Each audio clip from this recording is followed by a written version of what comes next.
Pacar sekaligus tangan kanan Jeffrey Epstein, Ghislaine Maxwell, menolak menjawab pertanyaan Kongres Amerika Serikat terkait perannya dalam perdagangan seks. Kemunculan Maxwell itu disoroti oleh pengacara para penyintas Jeffrey Epstein.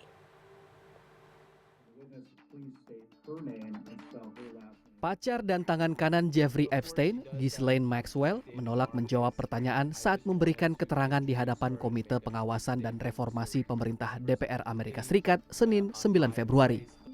Melalui pengacaranya, David Marcus, Maxwell menyatakan akan menggunakan hak konstitusional amandemen kelima untuk diam dan tidak memberikan jawaban.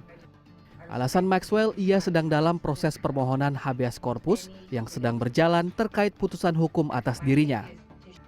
Meski telah diambil sumpah dan diperingatkan agar memberikan keterangan jujur, Maxwell berulang kali menolak menjawab pertanyaan terkait hubungannya dengan Jeffrey Epstein, serta dugaan perannya dalam perekrutan perdagangan dan pelecehan seksual terhadap anak di bawah umur dan perempuan dewasa.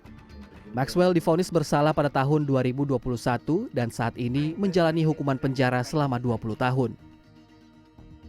Sigrid McCauley, pengacara para penyintas kasus perdagangan seks Jeffrey Epstein, menyatakan Ghislaine Maxwell memiliki informasi krusial untuk mengungkap apa yang sebenarnya terjadi dan siapa saja yang terlibat. Namun menurutnya Maxwell tidak pernah mengatakan kebenaran.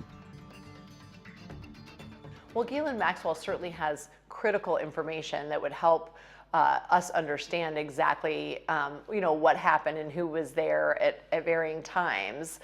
Some of that we've been able to piece together through the information from other witnesses, et cetera, but she was definitely at the center of this. The problem is she will never tell the truth. So we saw that during the deposition that we took in my case several years ago, where she lied repeatedly time after time again. We saw that in her most recent interview with Todd Blanche with the government. She lied repeatedly, provably false things she was stating during that interview. Terkait pemanggilan Maxwell untuk memberikan kesaksian di Kongres, McCauley mengaku frustrasi melihat pemerintah memberikan perhatian besar tanpa menguji keterangannya secara ketat. Ia menegaskan kasus Epstein bagi para penyintas adalah perjuangan mencari keadilan yang mungkin tidak akan pernah benar-benar berakhir. Sementara itu, dua anggota DPR Amerika Serikat, Ro Khanna dan Thomas Massie, mengecam berkas kasus Jeffrey Epstein yang dinilai terlalu banyak disensor atau diedit. Keduanya menyebut setidaknya ada nama 6 pria dihapus dari dokumen, padahal kehadiran mereka dalam berkas tersebut dinilai berpotensi memberatkan. Menurut mereka, tidak ada penjelasan jelas mengapa identitas tersebut disensor. None of this is designed to be a witch hunt. Just because someone may be in the files doesn't mean that they're guilty. But there are very powerful people who raped these underage girls. It wasn't just Epstein and Maxwell, or showed up to the island, or showed up to the ranch, or showed up to the home knowing underage girls were being paraded around, and some of the sickening stuff in there about the violence. And what we want to do is have the investigation to get to those people to answer those questions.